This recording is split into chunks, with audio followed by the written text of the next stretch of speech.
శివాయ నమ శివాయ నమ శివాయ. రాత్రి పడుకున్నా సరే నిద్ర పట్టకపోతే నమ శివాయ. లేచి మొహం కడుక్కుంటూ ఉంటే నమ శివాయ. అన్నం తింటుంటే నమ శివాయ. ఎవరన్నా కనపడితే పలకరింపు కూడా నమ శివాయ. మీరు ఫోన్ ఎత్తి మాట్లాడవలసి వస్తే నమ శివాయ.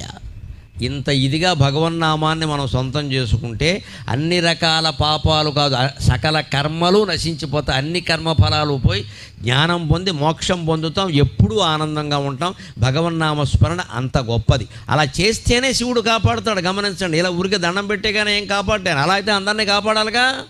మనం చెయ్యాలి, ప్రార్థన చేయాలి ఖచ్చితంగా. అది ఆర్తితో జరగాలి, కన్నీళ్లు రావాలి ఖచ్చితంగా. ఆ కన్నీళ్లతోనే భగవంతుడి పాదాలు గడగాలి. అందుకే రోజు ఇళ్లల్లో కూడా కులభేదం లేకుండా, స్త్రీ పురుష భేదం లేకుండా అందరూ దేవతార్చన చెయ్యండి. బ్రాహ్మణులు చేసే దేవతార్చన వేరు. వారికి వంశపరంపరగా ఏదో వస్తుంది, వారి పద్ధతిలో వారు చేస్తారు. వారి బాధ్యతలు వారిని చేయనివ్వండి. వారిలాగా చేద్దాం